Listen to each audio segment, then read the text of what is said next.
Di cabang Bank Mandiri yang ramai di pusat Jakarta, pegawai teller itu menatap saya dengan pandangan penuh curiga dan jijik. "Maaf Pak, kami tidak melayani orang seperti Bapak hari ini," katanya dingin sambil mendorong berkas formulir investasi besar kembali ke arah saya tanpa menyentuh tangan saya.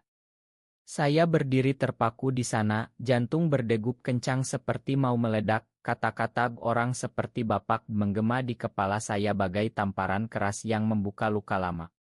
Saya tahu persis apa yang dia maksudkan.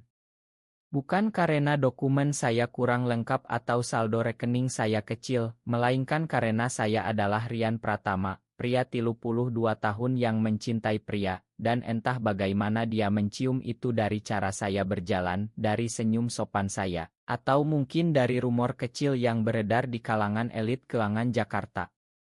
Udara beracbang terasa pengap, orang-orang di belakang saya mulai berbisik-bisik, dan saya merasakan panas naik ke wajah saya. Ini bukan pertama kalinya saya menghadapi hal seperti ini di negeri yang katanya ramah tapi sebenarnya penuh jebakan bagi orang seperti saya. Tapi kali ini berbeda. Karena hari ini saya datang bukan sebagai nasabah biasa, tapi sebagai perwakilan perusahaan Intech saya, Nusantara Capital, yang diam-diam sedang menggodok akuisisi besar terhadap bank ini yang sedang goyah karena utang dan manajemen buruk. Saya berbalik, meninggalkan konter tanpa kata, tangan saya mengepal di saku jas. Di luar gedung tinggi itu, hujan deras menyambut saya di trotoar Sudirman, mobil-mobil klakson saling bersahutan, dan saya merasa dunia sedang menertawakan saya. Saya menarik napas dalam, mengingat bagaimana semuanya dimulai 3 tahun lalu ketika saya bertemu Dika di sebuah kae tersembunyi di Kemang. Dia guru SMA yang pemalu, dari keluarga Jawa yang sangat tradisional di Yogyakarta, sementara saya anak Jakarta yang sudah terbiasa menyembunyikan diri sejak kuliah di UI. Kami jatuh cinta pelan-pelan, melalui obrolan malam tentang mimpi dan ketakutan, tentang bagaimana sulitnya hidup sebagai pria yang suka pria di Indonesia di mana undang-undang tidak melindungi tapi masyarakat selalu menghakimi. Malam itu setelah kejadian bank, saya pulang ke apartemen saya di Kuningan. Dika sudah menunggu dengan makan malam sederhana. "Ada apa, Ri? Wajahmu pucat," tanyanya lembut sambil memegang tangan saya. Saya menceritakan semuanya, suara saya bergetar.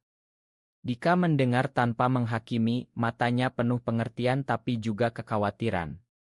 "Mungkin kita harus lebih hati-hati lagi," katanya pelan. Tapi saya tahu, di dalam hati saya sudah lelah hati-hati.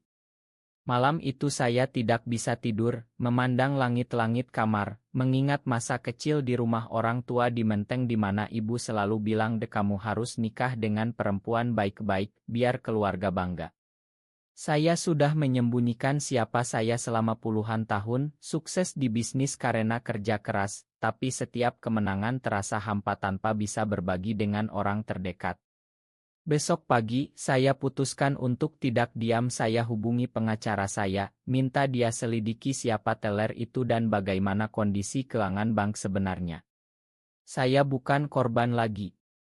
Saya adalah orang yang memegang kartu as, meski belum saatnya membuka. Hujan masih turun ketika saya berangkat ke kantor, dan di dalam taksi, saya merasakan api kecil mulai menyala di dada saya, api yang akan membakar segala yang selama ini menahan saya. Pagi berikutnya di kantor Nusantara Capital di kawasan SCB, saya duduk di meja rapat besar dengan tim inti saya, memaparkan rencana akuisisi tanpa menyebut kejadian bank kemarin. Rekan-rekan saya, kebanyakan laki-laki strike yang tidak tahu rahasia saya, mengangguk setuju. "Bank ini sedang sekarat, Rian.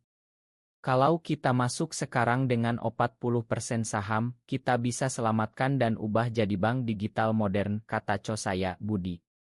Saya tersenyum, tapi di dalam hati ada rasa getir.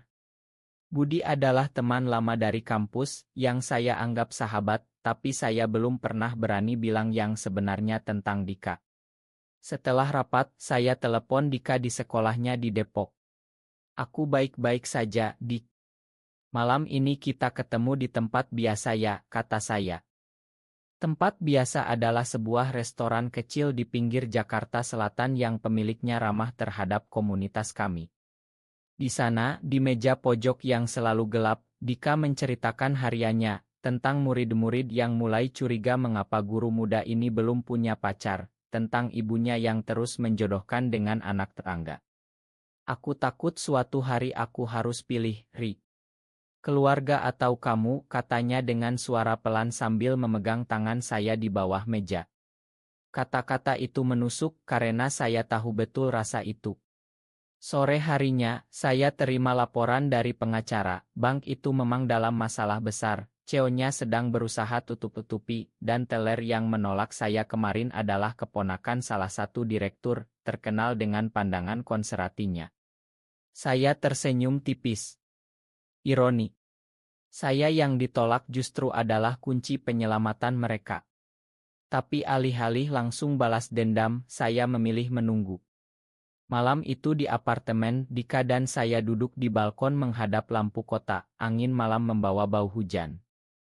Kami bicara panjang tentang masa depan, tentang mungkin suatu hari pindah ke Bali di mana suasananya lebih longgar, tentang mimpi membuka yayasan untuk anak-anak yang terdiskriminasi.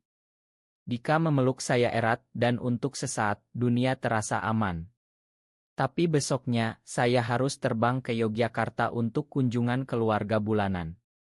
Ibu sudah siapkan pertanyaan yang sama, kapan nikah, nak? Ayah diam saja, tapi matanya selalu penuh harap.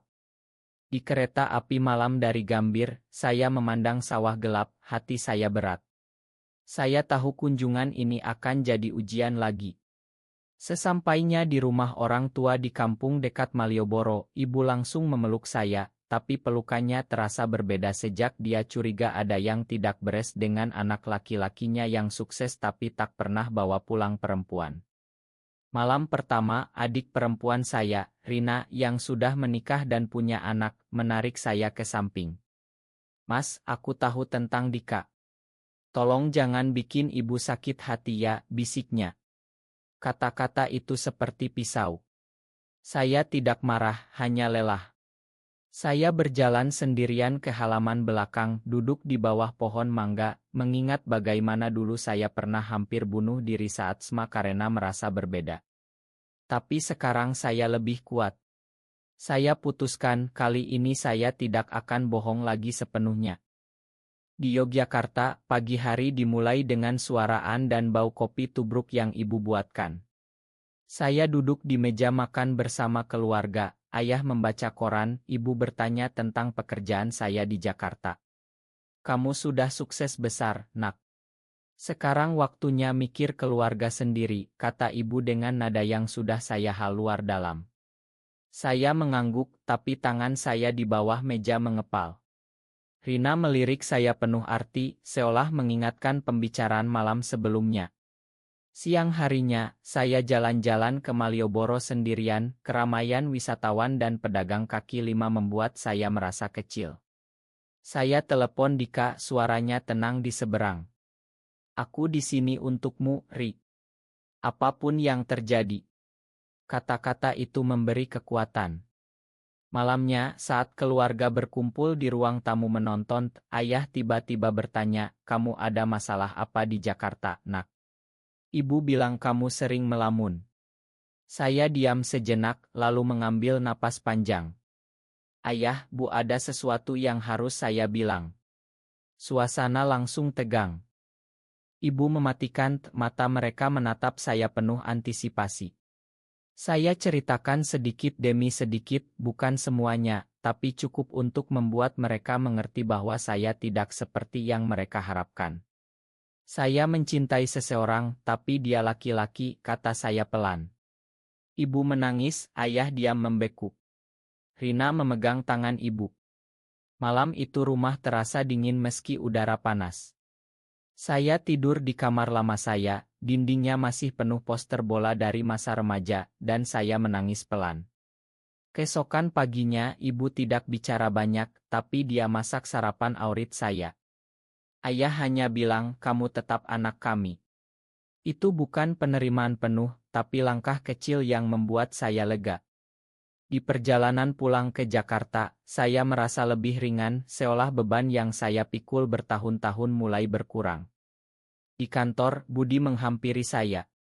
Ada kabar dari bank itu, Ri. Mereka ingin meeting mendadak besok. Katanya ada investor misterius yang mereka tunggu. Saya tersenyum dalam hati. Waktunya tiba. Sore itu saya dan Dika bertemu di taman kota, duduk di bangku sambil pegangan tangan diam-diam, kami bicara tentang masa depan, tentang mungkin suatu hari tidak perlu sembunyi lagi.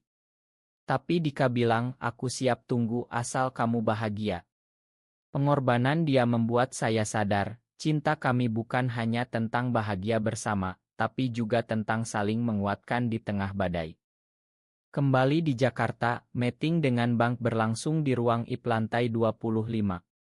Saya masuk dengan jas terbaik, Dika menunggu di luar gedung sebagai dukungan diam-diam. Direktur bank menyambut saya dengan senyum lebar, tidak tahu bahwa saya adalah orang yang ditolak teller mereka 2 minggu lalu. Pak Rian, terima kasih sudah datang. Kami sangat membutuhkan mitra seperti Nusantara Capital, katanya. Saya duduk tenang, mendengarkan presentasi mereka yang penuh data palsu tentang kesehatan keuangan. Saat giliran saya bicara, saya buka slide rahasia, analisis kami yang membuktikan bank ini hampir bangkrut. Wajah mereka memucat. Kami bisa selamatkan bank ini, tapi dengan syarat, kata saya tegas. Di belakang, teller yang dulu menolak saya berdiri sebagai asisten, matanya melebar mengenali saya. Saya lihat dia gemetar. Tapi saya tidak langsung ungkit. Sore harinya, saya dan Dika rayakan kecil di apartemen dengan makan malam buatan sendiri. Kami tertawa, berpelukan lama, merasakan kehangatan yang selama ini kami jaga rapat-rapat. Tapi ada awan gelap, Budi, sahabat saya, mulai curiga.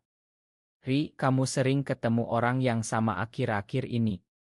Siapa dia, tanyanya suatu hari di kantor. Saya menghindar, tapi hati saya gelisah. Malam itu ada pertemuan komunitas lebih kecil di sebuah rumah di Tebet. Saya ajak Dika. Di sana, kami dengar cerita orang lain yang lebih berat, ada yang diusir keluarga, ada yang kehilangan pekerjaan. Saya merasa bukan sendiri. Pulang dari situ, Dika bilang, kamu inspirasi buat aku, Ri. Aku mau coba bicara dengan orang tuaku pelan-pelan. Pengorbanan itu menyentuh saya dalam. Tapi besoknya, kabar buruk datang. Ibu telepon, suaranya menangis, nak, tetangga mulai gosip. Mereka lihat foto kamu dengan laki-laki di media sosial temanmu. Ternyata Budi tanpa sengaja upload foto lama kami bertiga di acara kantor, dan komentar muncul. Saya marah, tapi juga sedih. Konfrontasi dengan Budi di kantor berlangsung tegang. Kenapa kamu tidak percaya padaku, Ri, katanya. Saya jelaskan semuanya. Budi diam lama, lalu peluk saya. Aku tetap temanmu. Itu titik balik persahabatan. Hubungan saya dengan Dika semakin dalam, kami belajar saling mendukung tanpa paksaan. Saya mulai rencanakan syarat untuk bank, tidak ada diskriminasi terhadap karyawan LB. Langkah kecil untuk perubahan besar. Celima datang di rapat dewan direksi bank yang besar. Saya berdiri di depan mereka semua, termasuk teller yang dulu menolak saya, yang sekarang tahu siapa saya sebenarnya. Saya Rian Pratama, dan saya yang kalian tolak karena curiga identitas saya, sekarang memegang kendali 51% saham melalui akuisisi ini, kata saya dengan suara tegas. Ruangan hening, wajah mereka pucat. Teller itu menunduk, air mata mengalir. Saya tidak marah lagi, tapi saya tuntut pertanggungjawaban. Kita bisa bangun bank yang lebih baik, tapi hanya jika setiap orang di sini dihargai apa adanya. Direktur utama mengangguk, meminta maaf secara terbuka. Tapi di saat yang sama, Dika kirim pesan, orang tuaku tahu. Mereka marah besar. Aku takut. Hati saya hancur. Saya tinggalkan meeting tengah jalan, langsung ke Depok menemui Dika. Dia duduk di kamar kosnya, wajahnya pucat. Kami peluk lama, tanpa kata. Malam itu kami bicara sampai subuh tentang pilihan, lari bersama atau hadapi bersama. Saya pilih hadapi. Saya antar Dika pulang ke Yogyakarta besoknya. Di rumah orang tua Dika, suasana tegang. Ayah Dika marah besar, ibunya menangis. Ini tidak benar, nak, kata ayahnya. Saya berdiri di depan mereka, jelaskan siapa saya, ceritakan perjuangan kami, dan bagaimana cinta kami membuat kami lebih baik. Lama ayah Dika diam, lalu bilang pelan, kalau dia bahagia, kami coba terima. Itu bukan akhir bahagia instan, tapi awal. Kembali ke Jakarta, saya selesaikan deal dengan bank. Saya terapkan kebijakan baru, pelatihan sensitivitas untuk karyawan. Teller yang dulu menolak saya datang minta maaf pribadi. Saya salah, Pak. Saya belajar banyak. Saya maafkan dia. Tapi ada satu lagi ujian, Budi hampir keluar karena merasa bersalah atas gosip. Saya tahan dia, katakan kita tumbuh bersama. Hubungan saya dengan Dika semakin kuat, kami rencanakan liburan ke Bali sebagai hadiah untuk diri sendiri. Di pantai Kuta Bali, angin laut menyapu rambut kami berdua. Saya dan Dika berjalan bergandengan tanpa takut, matahari terbenam mewarnai langit oranye. Setelah semua badai, kami akhirnya bisa bernapas lega. Bank sudah stabil di bawah kendali kami, keluarga mulai belajar menerima pelan-pelan, dan saya merasa tumbuh menjadi pria yang lebih utuh. Saya tidak lagi sembunyi sepenuhnya, meski masih hati-hati di masyarakat luas. Dika tersenyum padahal kita berhasil, Ri. Kami berpelukan di pasir, ombak menyanyi lagu tenang. Kembali ke Jakarta, hidup berlanjut dengan harapan baru. Saya buka program mentorship untuk anak muda di perusahaan saya. Dika mulai bicara lebih terbuka dengan murid-muridnya. Persahabatan dengan Budi semakin erat. Tapi perjalanan belum selesai, Indonesia masih punya banyak jalan panjang. Saya pandang Dika yang tidur di samping saya di apartemen, dan saya tahu, apapun yang datang, kami akan hadapi bersama. Benarkah seorang pria gay di Indonesia harus selalu menyembunyikan identitasnya untuk meraih kesuksesan dan kebahagiaan? Benar atau salah?